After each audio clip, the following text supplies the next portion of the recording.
Omar Hilal, ambassadeur du Royaume du Maroc auprès des Nations Unies, à Zulfilay.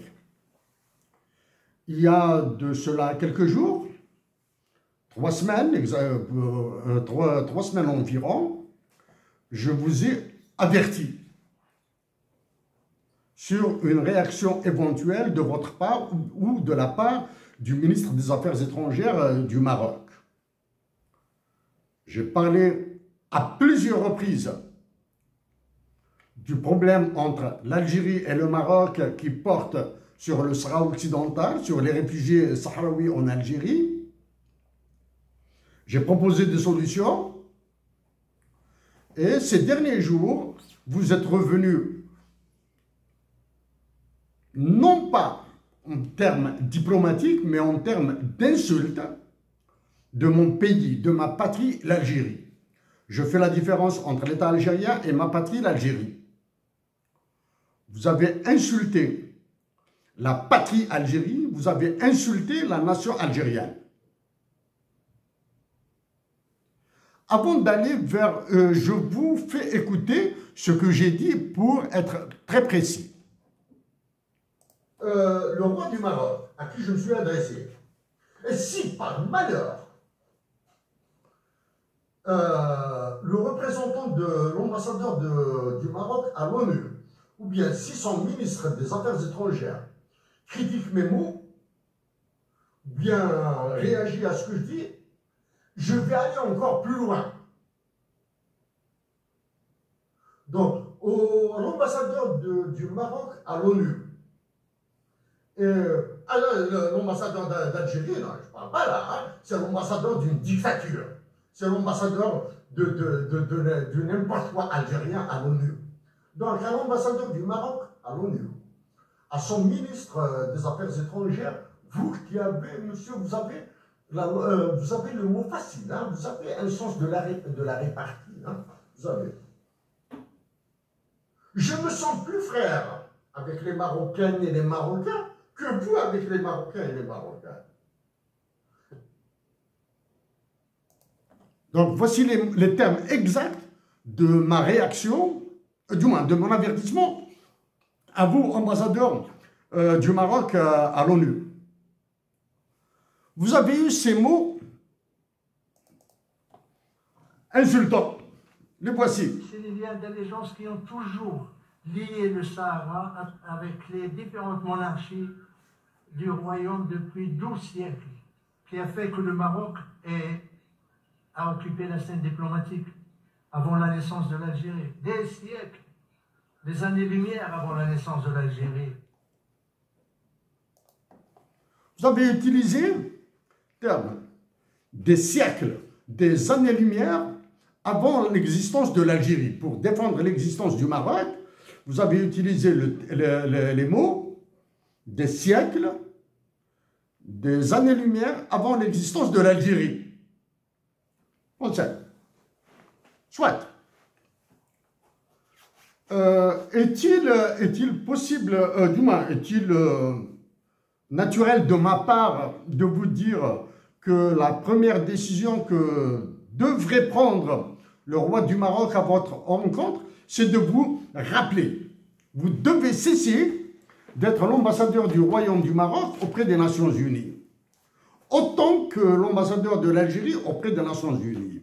J'ai dit à plusieurs reprises que la diplomatie de l'État algérien, la diplomatie des généraux algériens et du prétendu président de l'Algérie sont nulles. D'accord? Elles sont contre les intérêts de la patrie algérienne. Ça, je l'ai dit. Donc, même chose pour vous. Vous devez être rappelé au Maroc et vous devez être remplacé par un autre plus compétent que vous, plus au fait des mécanismes internationaux. Quand je parle de mécanismes internationaux, je parle de ceux de l'ONU et de la Cour internationale de justice. Je vais reprendre quelques mots sur quelques phrases. Hein. Je n'ai pas le temps pour réagir à toutes vos âneries là, hein, toutes vos âneries. sur l'avis consultatif de la Cour internationale de justice et les différentes résolutions du Conseil de sécurité de l'ONU. Ok?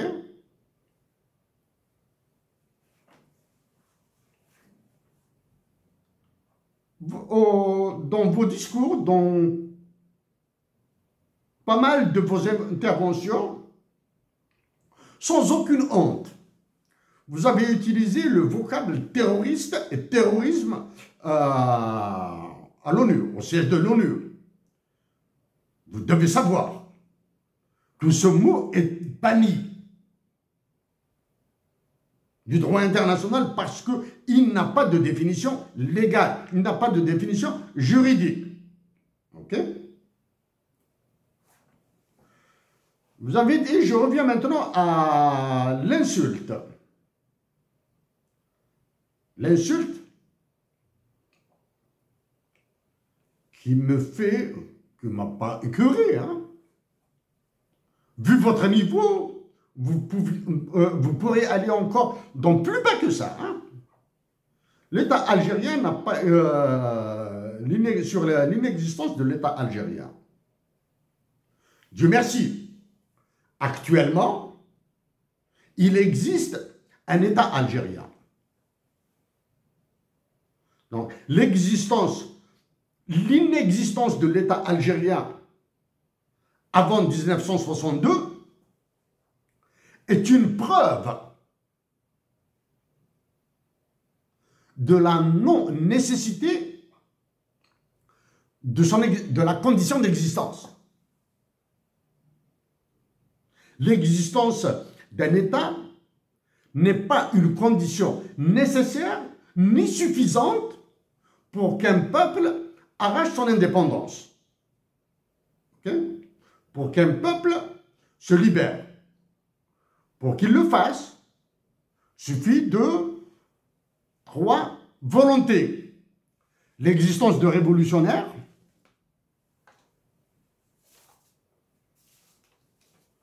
l'existence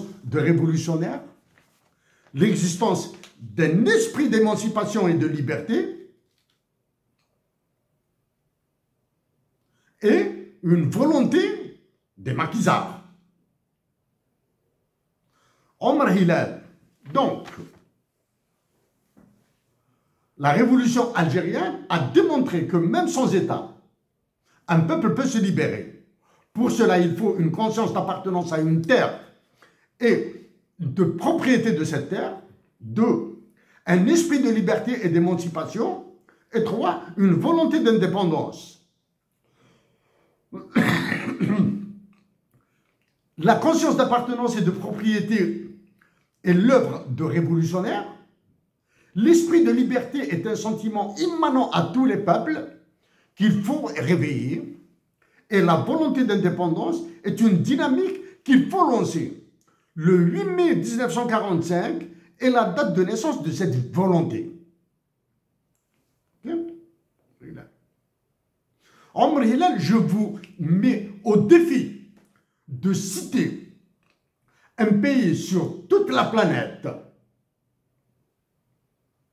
d'avoir eu autant de révolutionnaires que les révolutionnaires algériens.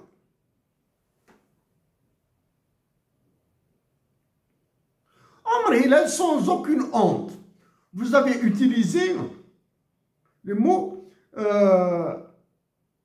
l'existence de l'État marocain remonte à des années-lumière, à des siècles et siècles, à des années-lumière avant l'existence de l'État algérien.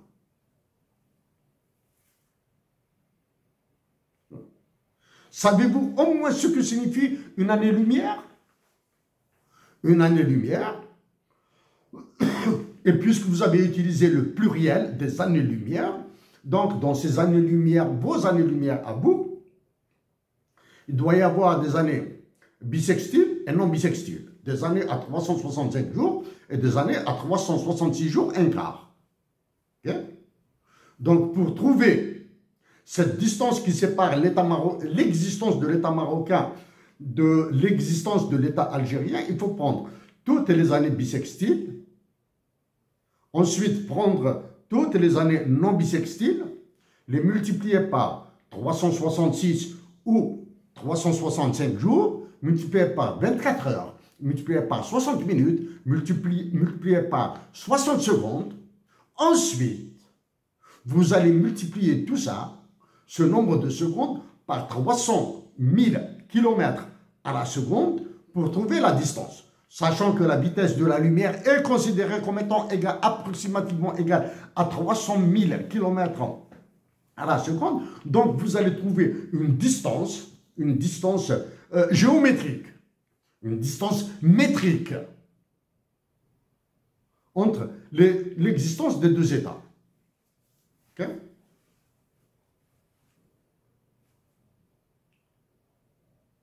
En Marhilek, je lis beaucoup de mathématiques, mais pour ma patrie, qui va célébrer le 1er novembre, bientôt, du moins le célébrer, j'ignore ce que feront les généraux imbéciles crétins d'Algérie et celui qui se prend pour le président de la République. J'ignore ce qu'ils feront le 1er novembre prochain. Donc c'est ma façon à moi de célébrer le 1er novembre 1954 en 2025.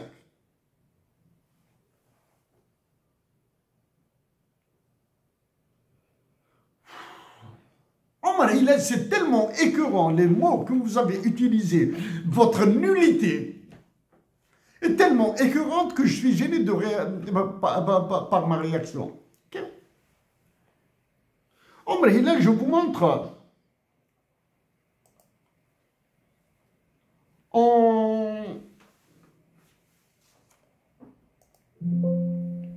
le 22 janvier 1943 à Casablanca.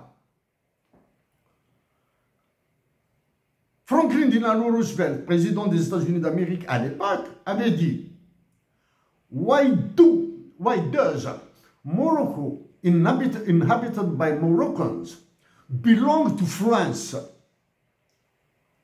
Should land belong to France? When we have won the war, I will work with all my might and main to see that the United States is not wheedled into the position of accepting any plan that will further France's imperialistic ambitions. » Ça, c'est ce qu'a dit Franklin Delano Roosevelt au roi du Maroc. Okay? En 2025, vous remettez vos conneries au devant. Avant d'aller sur des événements historiques, je vous informe que c'est une opportunité pour moi pour dire à la clique là de Xavier Drioncourt, à ces historiens de l'extrême droite française, à Benjamin Stora, de continuer à parler pour dire des conneries. L'un des drames de ma patrie, l'un des drames de mes frères du Maroc, l'un des drames de tous les Africains colonisés par la France, c'est de lire l'histoire écrite par la France sur leur souffrance. D'accord? Ils doivent lire en anglais. Ils doivent lire en anglais. Ils doivent lire en anglais. Donc, avant de revenir sur ces éléments d'histoire et de revenir sur vos conneries, sur vos âneries en Marhilal, je vous dirai un peu ce que je pense. Il y a au début des années 90, j'ai raconté l'événement, je vais le reprendre. Début des années 90, rentrant de France, de Rouen, vers l'Algérie, vers ma patrie, vers mon pays.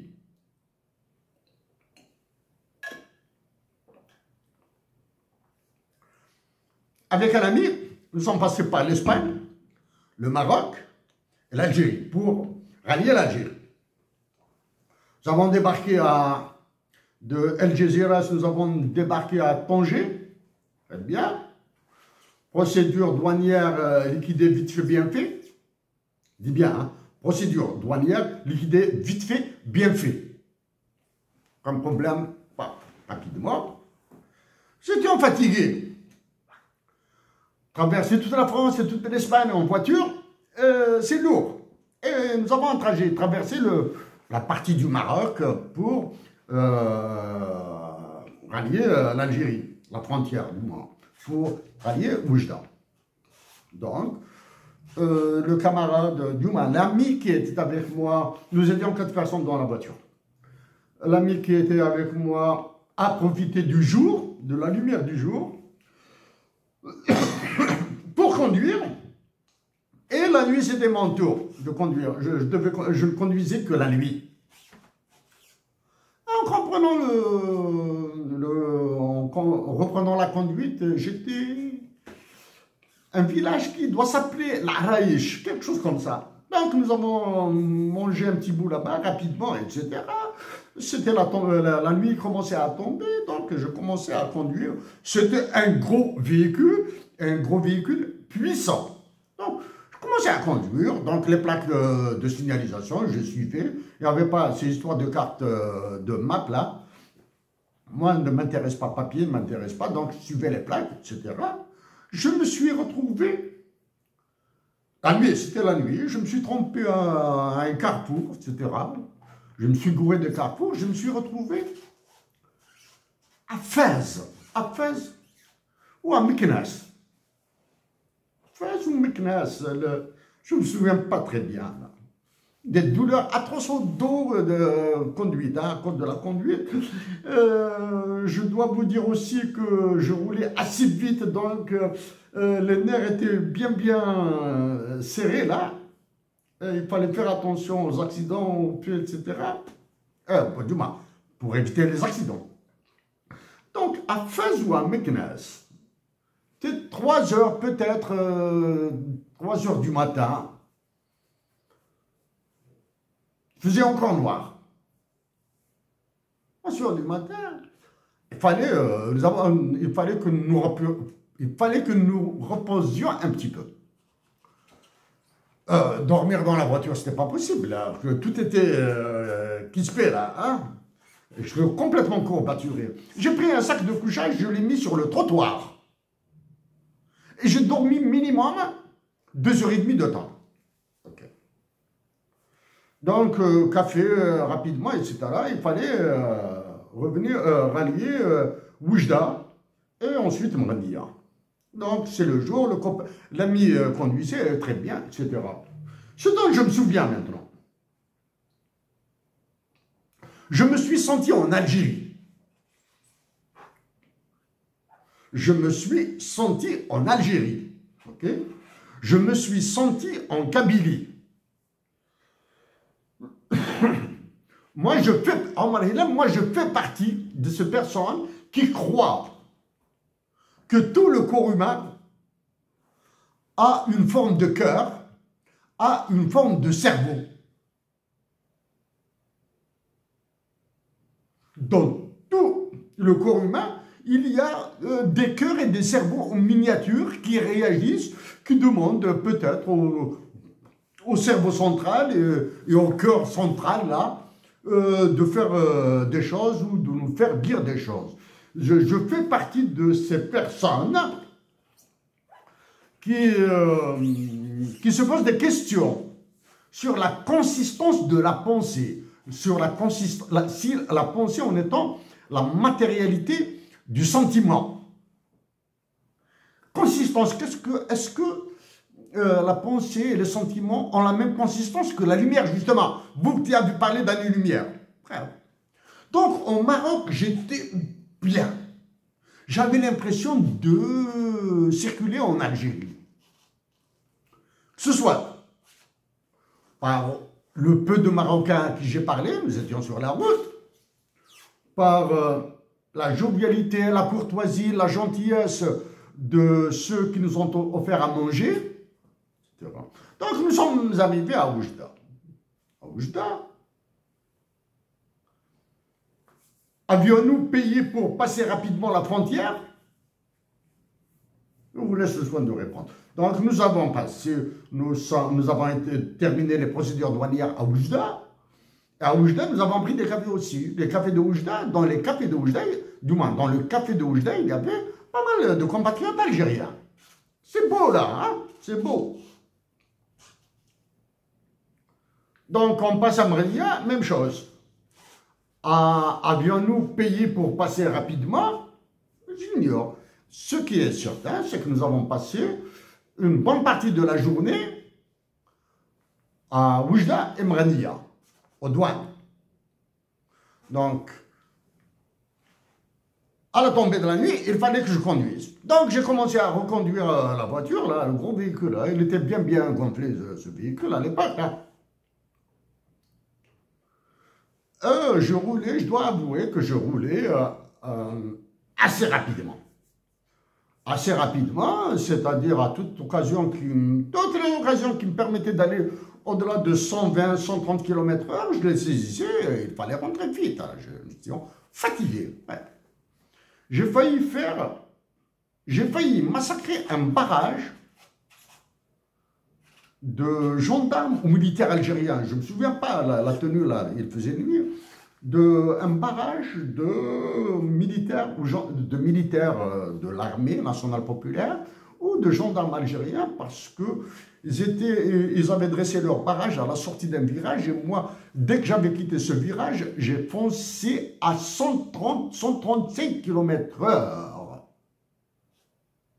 Dieu merci. Ouf. Dieu nous a protégés. Il nous a protégés, nous, de la mort. Et il a protégé les militaires algériens de nous tirer dessus. Et même s'il l'avait fait, c'est nous qui étions dans le tort.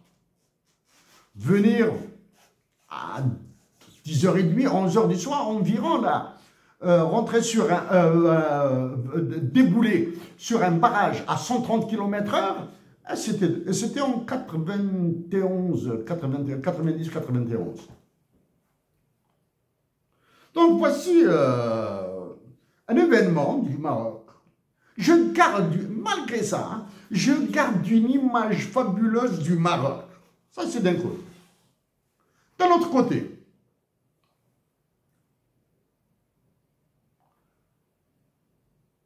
écoutez Rouisha chanter Inès Madvra, Mohamed Rouisha, c'est beaucoup d'émotions qui remontent, hein, c'est des sentiments forts. Écoutez Nasser Riouane, c'est somptueux. J'ai lu Mohamed Choukri, le pain nu, al-Khubz al-Hafi, un livre déchirant, immense livre, Mohamed Choukri. Est-ce que Mohamed Choukri est algérien comme moi? Est-il amazigh comme moi? Oui. Il peut avoir la nationalité marocaine, il peut avoir la nationalité suisse s'il veut, ou népalaise. C'est un accessoire pour moi, la nationalité. C'est important. Hein? Je suis de citoyenneté canadienne. Je suis algérien. Okay. J'ai lu Del Shraibi. Ah, c'est fabuleux. Ce que Del Shraibi pourrait ressembler à Ketb Yassine ou à Mouloud Pharaon. Oui, je dirais un peu comme ça là. Hein? Del Shraibi. Concernant Del Shraibi, lors d'une semaine culturelle organisée par le Maroc à Montréal, par le consulat marocain à Montréal, hein, qui remonte à une douzaine d'années. J'y étais avec un ami, nous avons été là-bas. Donc il y avait des conférences, il y avait une exposition, etc. Ah, discrètement, là, j'avais demandé aux organisateurs, est-ce qu'il y a un très proche de Del Shraibi dans l'assistance? une personne m'a indiqué un autre monsieur, lui c'est le neveu de Driss Raibi. Je l'ai pris à part. Je l'ai pris à part.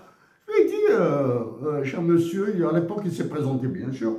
Je me suis présenté bien sûr, monsieur, bonjour, bonjour, bonjour, ceci et cela. S'il te plaît, bon ben, est-ce qu'on peut se mettre, est-ce que nous pouvons nous isoler? C'est une histoire de conférence, moi je connais un bout. Voilà. Laissez-les parler. On va laisser les conférenciers parler, les autres, l'assistance applaudir, poser des questions, etc.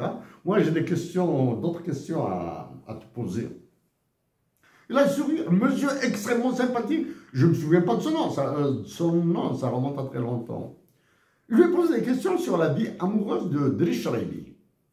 La vie amoureuse de Driss Raibi. On va raconter des anecdotes somptueuses, délicieuses. Driss Raibi, ça. Donc, parler Mohamed Choukri, Driss Raibi, Mohamed Derwisha, Nasr Riwan, encore.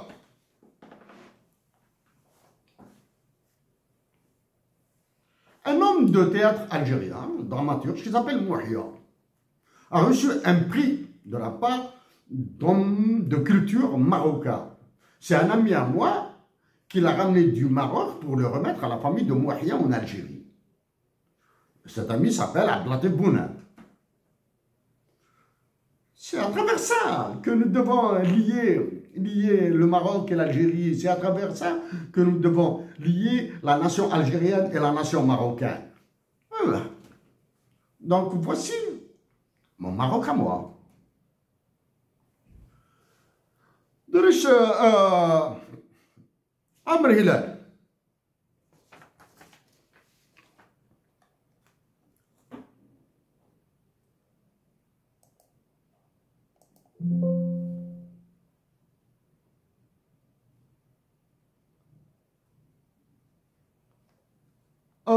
Voici, je ne sais pas si vous les voyez.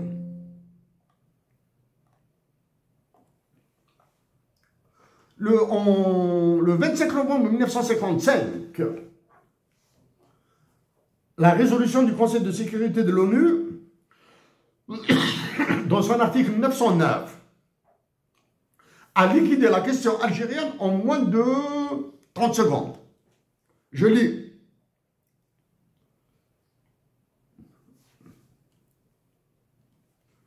Elle est là. Bon. Ça, c'est le 25 novembre 1955. Okay.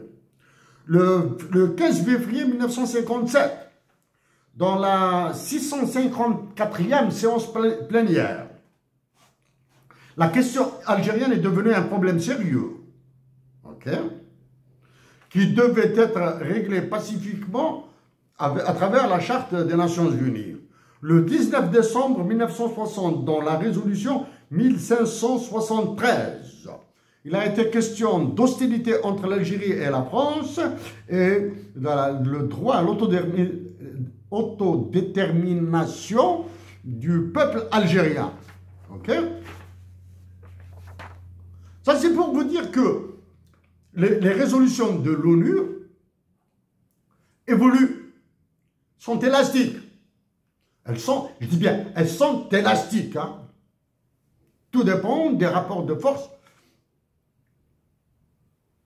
au sein du Conseil de sécurité de l'ONU, au sein durant l'Assemblée générale des Nations Unies. Bon. Pour votre information, dans très peu de jours, je reviendrai sur le Conseil de sécurité de l'ONU et le fonctionnement de l'ONU quand j'aurai réglé un autre problème de ma patrie d'Algérie avec un autre État africain qui a insulté aussi ma patrie. Voilà. Ça évolue. C'est élastique. Okay? Donc, la question du Sahara occidental pourrait se reposer. Okay? Pour preuve, la mission de la MINURSO est reconduite jusqu'au 30 octobre 2025. Donc le 31, le 1er novembre, à partir du novembre 2025, il apparaîtra si cette résolution qui a institué la MINURSO, la mission des Nations Unies pour le référendum au Sahara occidental, sera reconduite ou pas. Si elle est reconduite, tant mieux ou tant pis, tout dépendra des positions politiques à condition qu'elles s'expriment par d'autres voix, d'autres personnes, autres que vous, de ceux qui représentent l'Algérie à l'ONU. Vous et ceux qui représentent l'Algérie à l'ONU doivent être changés. Vous êtes une calamité. Et dès que vous avez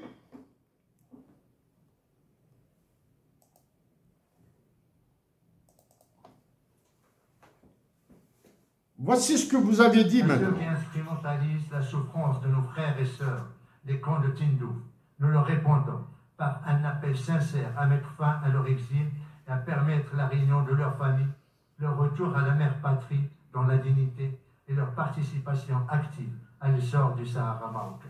Le drame humanitaire de Tindouf ne doit plus servir de prétexte à l'inaction ou à la manipulation de la souffrance incommensurable de ces populations. Il est temps de tourner cette page douloureuse et de répondre à l'appel du secrétaire général des Nations Unies pour, je cite, un effort renouvelé en faveur d'une résolution accélérée. Vous avez déclaré. Moi, il a le courage de proposer l'autonomie. Que propose l'Algérie?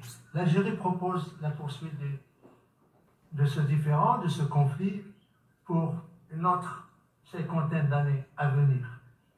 Ça veut dire maintenir les populations des camps emprisonnés. Ça veut dire obliger les enfants qui sont nés dans les camps de mourir dans les camps. Ça veut dire empêcher les populations des camps de quitter les camps pour soit revenir au Maroc, soit aller en Mauritanie ou dans un pays tiers. Ça veut dire continuer à dépenser des milliards de dollars pour armer le Polisario, pour déstabiliser la région, au dépend pratiquement du confort, la prospérité, surtout de la population algérienne. Ces milliards que l'Algérie dépense pour armer un groupe terroriste armé auraient mieux servi à alimenter les supermarchés, les magasins et surtout à nourrir la population algérienne. C'est dommage de le dire ainsi.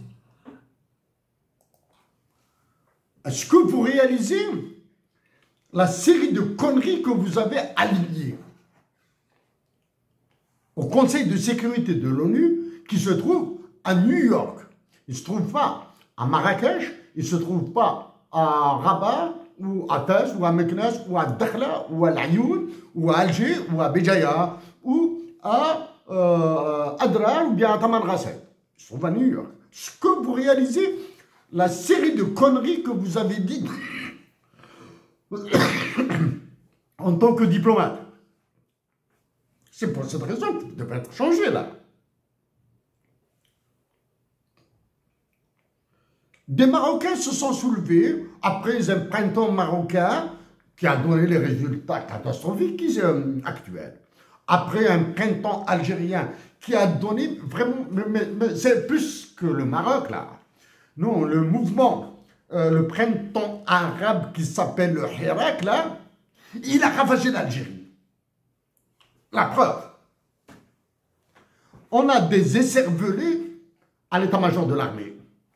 On a un ignare qui prétend être le chef de l'État. Maintenant, c'est ce mouvement Djinzi au Maroc. Génération Z. Ah, mes frères du Maroc, hein, je reviendrai sur ce mouvement quand je parlerai de mon pays, la patrie. Soyez sages. Arrêtez ce genre de manifestations. Elles ne font que détruire le tissu social marocain. Ce genre de mouvements ne font que disloquer la nation marocaine, ok? Quand je parlerai dans quelques jours de ce mouvement en Algérie, je dirai un peu plus de détails. Un peu plus de détails. S'agissant de mes compatriotes, je m'offrirai les libertés que je veux. Mais maintenant, par correction et décence, par fraternité, par ma foi en Dieu, je suis musulman, ma foi en Dieu, par mon miséricorde, je me dois de vous dire que vous faites fausse route.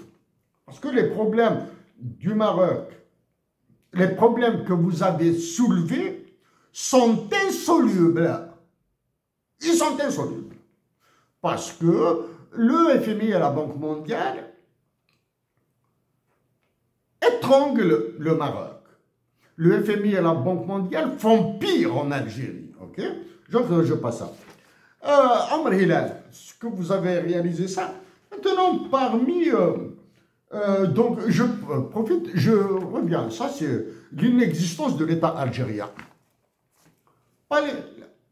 En 1795, ok, un accord a été signé entre la Régence d'Alger et les États-Unis d'Amérique en 1795. Ok. Je vous lis quelques mots. The reason for the drawing up of this treaty and the motive for the writing of this convention of good omen. It is that on Saturday, the 21st day of the month of Safar of this year, 1210, there have been negotiations for a treaty of peace between the ruler and commander of the American people.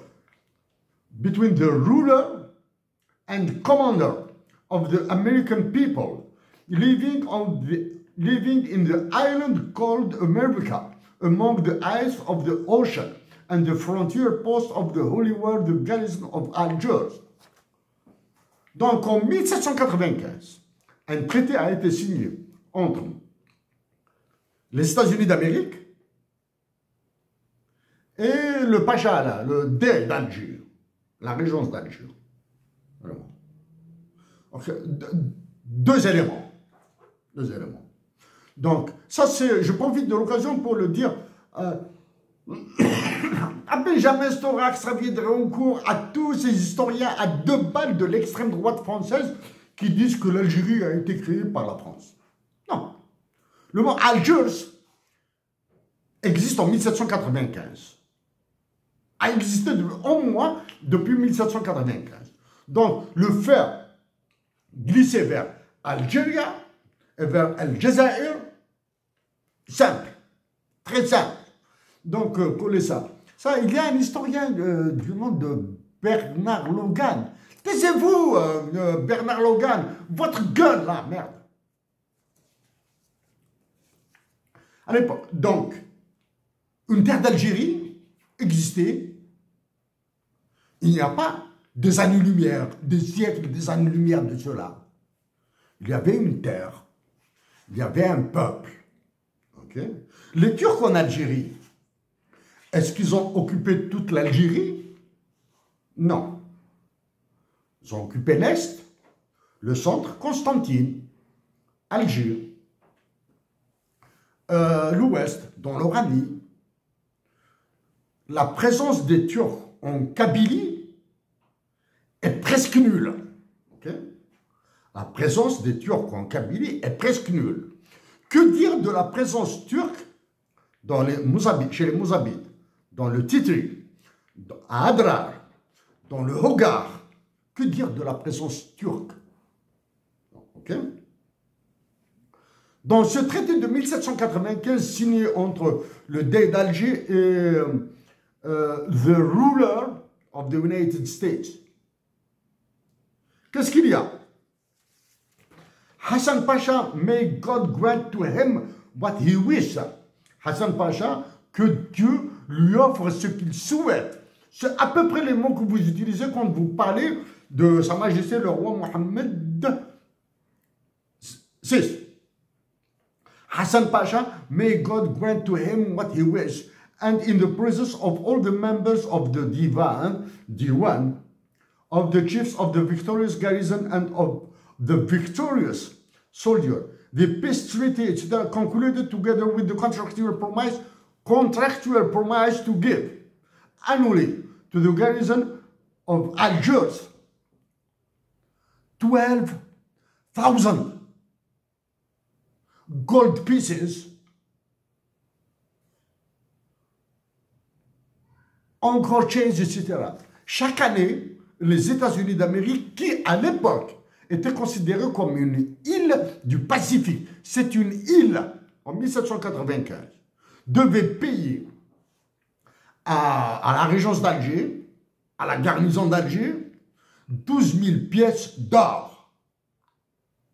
Ça, c'est en 1795. En 1795, qui était président des États-Unis d'Amérique? George Washington. George Washington était un imbécile. Ok. En 1795, combien d'États constituaient les États-Unis d'Amérique? Combien? 50? 35? 45? 70? 90? Non, 15. Vous voyez bien comment ont évolué les États-Unis d'Amérique. De 15 États en 1795 à 50 en 2025. OK? Ce pays qui n'existe pas là, cet État qui n'existe pas, l'Algérie, grâce à ses révolutionnaires, grâce à ses maquisards, a offert à une nation actuelle, à une nation algérienne et à l'humanité entière, actuellement, un pays aussi grand que l'Algérie. Croyez-vous que je laisserai cette propriété partir comme ça? Omar Hilal, j'utiliserai des termes plus diplomatiques, plus sages, etc., avec des personnes sages, avec des personnes qui utilisent des termes mesurés, avec des personnes qui maîtrisent le droit international. Pas avec vous, là. Si vous croyez que j'abandonnerai ma patrie, vous vous foutez le doigt dans l'œil jusqu'au coude.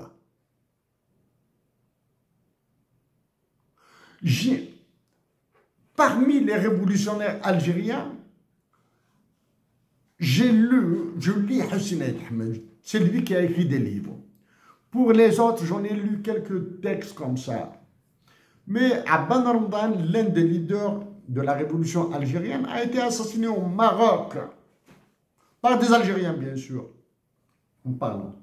Croyez-vous que je laisserai tomber la patrie qui nous a été léguée par Hosni Ahmed et tous les maquisards là, inconnus? Jamais. Je ne laisserai jamais tomber cette terre défendue par Lounès Matoub.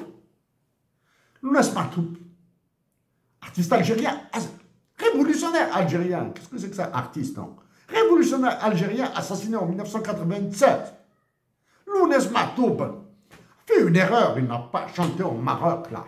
Il a fait une erreur, là. Bref. Je vais laisser ça. J'ai beaucoup de notes ici, hein. Beaucoup de notes, mais je préfère m'en passer de ces notes-là. Je préfère m'en passer. Omar Hilal, vous avez parlé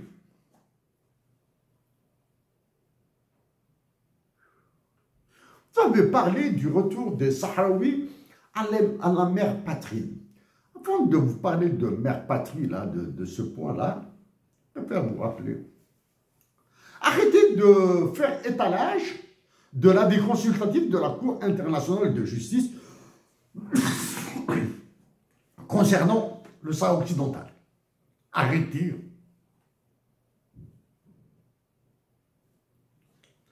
Arrêtez de parler, secrétaire général des Nations Unies, Pérez, Antonio Guterres. Dans quelques jours, je parlerai de la réforme du Conseil de sécurité que je maîtrise mieux que vous, là. Je peux vous enseigner, là. J'ai travaillé sur la réforme du Conseil de sécurité de l'ONU. Arrêtez de parler de ces histoires-là. Allez-y vers des volontés politiques, là. C'est des volontés politiques. Vous me diriez, bien sûr. Bien sûr. La nation algérienne doit être massacrée comme l'a été la nation libyenne. Ça, c'est une certitude. C'est dans les plans. Ça, c'est dans les plans de l'OTAN. La nation algérienne doit être massacrée comme l'a été la nation syrienne, c'est certain. la nation algérienne doit être massacrée comme, comme le sont les populations soudanaises, ça c'est dans les plans. C'est naturel. Est-ce que l'Algérie sera disloquée? Oui. Omar Hilal.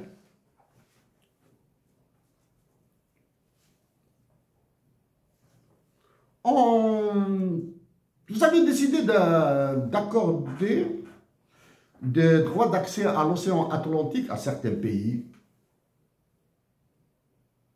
Est-ce le résultat d'une résolution de l'Assemblée générale des Nations unies? Non. Est-ce le résultat d'une résolution du Conseil de sécurité de l'ONU?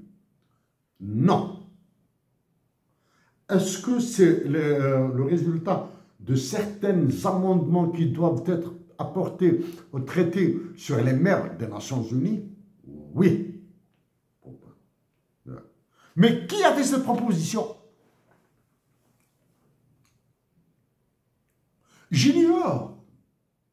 Je me suis documenté sur ça. Je l'ignore, je ne l'ai pas trouvé. C'est moi qui ai fait cette proposition le 15 avril 2014 à l'Université de Montréal. Okay. Dans quel cadre? Dans le cadre d'une conférence que j'avais donnée à l'époque sur les impacts économiques de Tamazight. Et cette conférence, je l'ai donnée grâce à une femme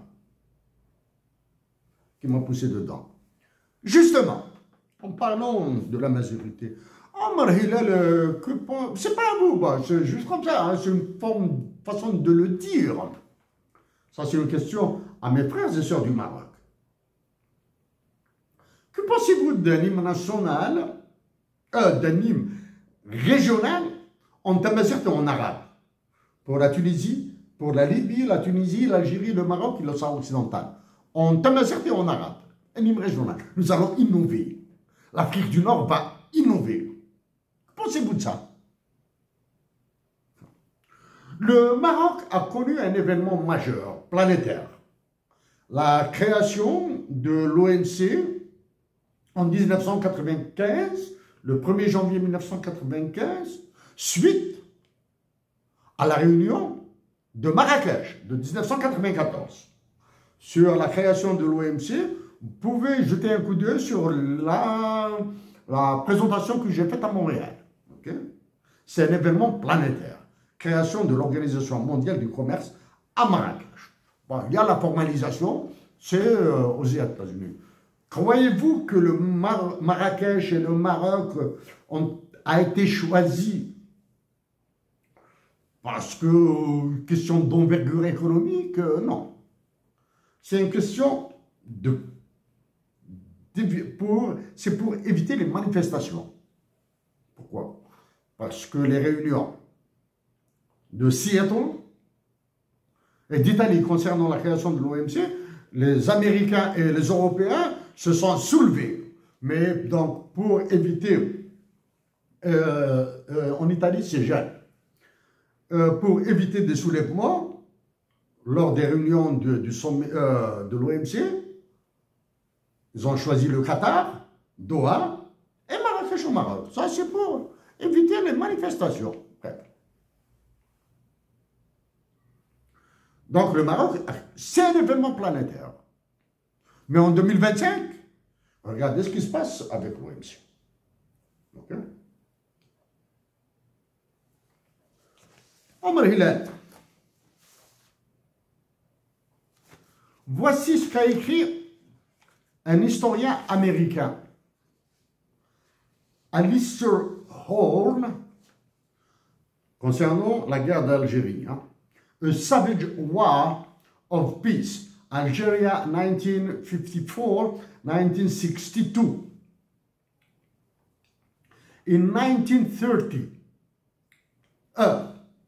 1830, the country lay nominally under a loose suzerainty of Turkish military rule. Successive generations of French historians have, for fairly obvious reasons, claimed that the state approximating tribal anarchy prevailed. This view is now contested by neutral as well as Arab historians. In 1847, de Tocqueville, Alexis de Tocqueville, declared to the French National Assembly that the Muslim society in North Africa was not uncivilized. It only had a backward and imperfect civilization. He went on to claim, we have rendered Muslim society much more miserable and much more barbaric than it was before it became acquainted with us. C'est Alexis de Tocqueville. Avec le marquis de Lafayette, ce sont deux figures françaises qui ont ramené les droits de l'homme vers la France, hein, après la déclaration d'indépendance des États-Unis d'Amérique en 1776. Okay? Je vous dis, en Marina, je vous le rappelle à vous et aux autres, que la France n'a jamais été la terre des droits de l'homme, n'est pas la terre des droits de l'homme, ne sera jamais la terre des droits de l'homme. Donc, je répète, Tocqueville, en 1847, Tocqueville a déclaré devant l'Assemblée nationale française, la société musulmane en Afrique du Nord n'est pas barbare, n'est pas incivilisée. Il a des problèmes d'imperfection de civilisation. Et encore, il a encore ajouté, il a clamé que we have rendered Muslim society much more miserable. Nous avons rendu la société musulmane plus misérable et plus barbare qu'elle n'a été avant l'occupation. Before it became acquainted to us. Ça, c'est Alexis de Tocqueville. Donc, Alexis de Tocqueville dit que c'est la colonisation française, ce sont les armées françaises qui ont rendu l'Algérie, la société musulmane, plus barbare. Encore faut-il que cela soit vrai. Pour cela, il faudra relire tout ce qu'a écrit Mohamed Harkoun, mon compatriote d'Algérie, qui est enterré au Maroc, avec Mohamed Khidr. Voici sur quoi nous baserons notre avenir. Parmi les débilités, les conneries que vous avez dites, vous avez dit que le peuple sahraoui de Tindouf, l'Algérie, vous avez insulté l'Algérie au lieu de dépenser son argent dans l'armement du Polisario, elle doit remplir les magasins, les surfleurs, les galeries, je sais pas quoi, là, toutes vos salades, ça c'est un problème de salade, c'est notre problème de salade interne. En tout cas, les ravages du FMI et de la Banque mondiale sont beaucoup plus dangereux, beaucoup plus marqués en Algérie qu'au Maroc. Ça, je vous le reconnais. Ça, je le reconnais. J'ai une connaissance presque parfaite de la situation du Maroc, de l'Algérie et de la Tunisie et de certains pays voisins. Concernant la situation internationale, ok? La semaine prochaine, je dirai des mots encore plus sévères. Omar Hilal.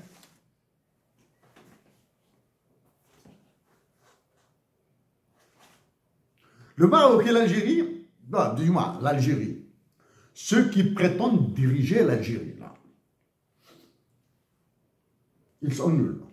En Algérie, ils sont nuls. Je vous le répète, ce sont des généraux incultes qui n'ont pas une once de patriotisme. Incultes. Omar Hilal. L'Algérie a été occupée de 1830 jusqu'à 1962.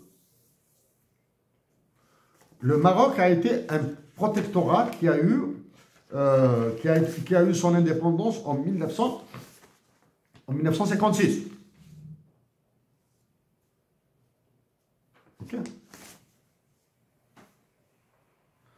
Le Maroc, il y a eu quelques rébellions. Les Marocains ont fait organiser quelques rébellions, mais ils n'ont pas fait la guerre à la France. La nation algérienne a fait la guerre à la France. Okay. Parce que la France, en plus d'avoir commis des crimes contre l'humanité, des crimes de guerre, etc., en Algérie, la colonisation française est une colonisation de peuplement et d'exploitation. Peuplement, c'est exactement ce que fait Israël en Palestine, 2025. Ce que fait Israël en Palestine en 2025 a été fait par la France en Algérie. L'armée française en Algérie. Ok? Quand l'avion qui a pris les leaders de la révolution, certains leaders de la révolution algérienne, du Maroc, pour les prendre au cœur. Hussein Ahmed, Haïdar Ben Bella, Mohamed Yazid et Bossof. Il a été détourné. Qu'a fait le roi du Maroc, Mohamed V? Il a proposé son fils, le prince Hassan II, le prince Hassan, le futur roi Hassan II, en échange pour la libération des révolutionnaires algériens. Il a proposé son fils. Staqbeli vont Tamazir, de chez nous. Il a Kamis. Toi, vous, Omar Hilal, et vos semblables d'Algériens, vous faites des conneries à l'ONU. l'ONU. Je vais déchiqueter l'ONU. Okay? Dans quel temps? Je vais aller dans les détails avec Boutros Ghali, avec Kofi Annan, avec Kurt Waldheim, etc. Donc, du moins, je donnerai quelques informations. Et Antonio Guterres, voici ce qui devait exister entre le Maroc et l'Algérie, là. Il faudra prendre ces événements majeurs, là, et en faire un trésor.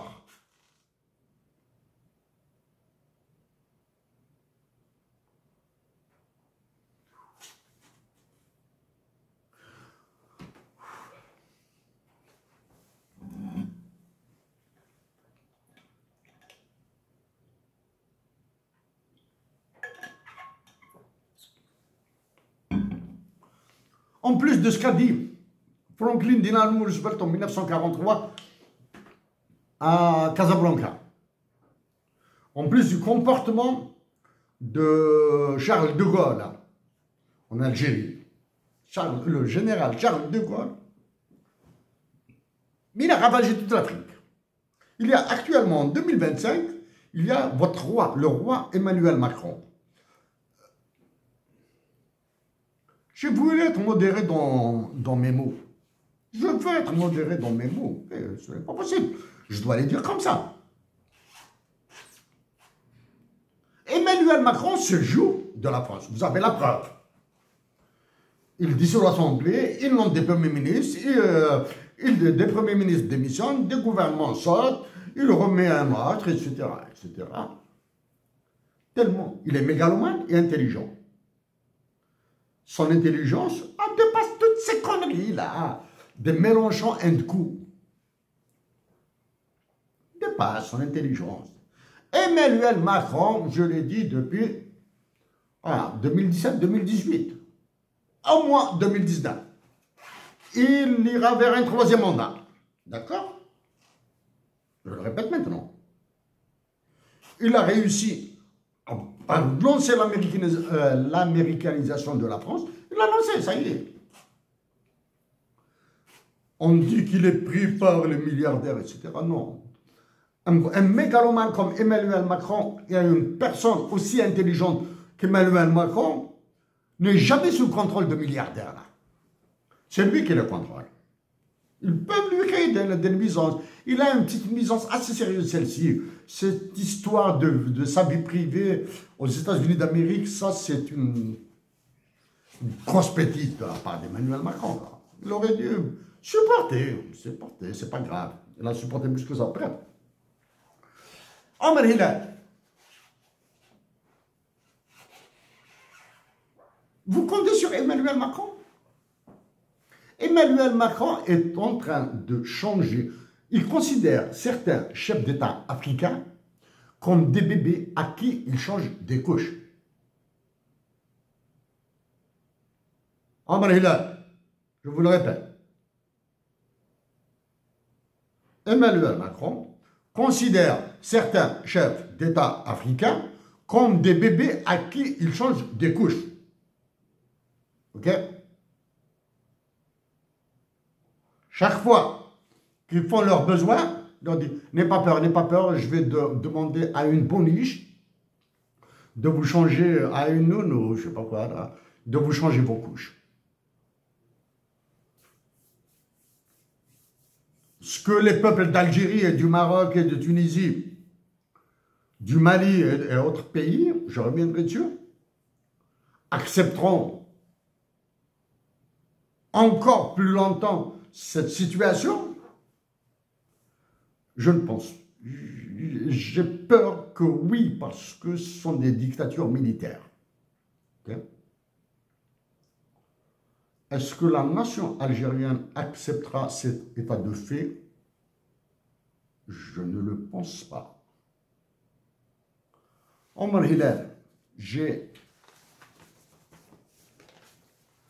dorénavant, j'éviterai ce genre de notes. Et encore, je suis passé dessus là. Hein. Si vous revenez encore, je reviendrai. Omar Hilal. Maintenant, solution. J'avais proposé de faire une opération politique, technique, de demander aux Sahraouis qui sont à Tindouf et en Algérie de choisir de partir au Maroc, au Sahara occidental, de rester en Algérie ou bien de repartir vers le Sahara occidental. Ça, c'est une grosse opération dans laquelle, qui doit être pilotée par l'Organisation des Nations Unies avec le HCR, le Haut Commissariat aux réfugiés et toutes les mécaniques là. Hein, toutes les mécaniques là. Je n'ai pas le temps de vous parler de ces mécaniques de DDR. Okay? De peacemaking, de peace building, de peacekeeping. Je n'ai pas le temps de vous parler de tout ça. Hein. Oui, vous l'avez dit. Vous avez dit que le Maroc est prêt à accueillir, on va encourager le retour à la mère patrie des Sahraouis qui souffrent à Tindouf, etc. Toutes les conneries que vous avez débutées. Est-ce que cette proposition a été faite par l'Assemblée générale des Nations unies? Non. Est-ce que cette proposition de solution a été faite par le Conseil de sécurité de l'ONU? Non. Les deux réponses sont non et non. Okay? Qui a fait cette proposition? C'est un Algérien. C'est moi.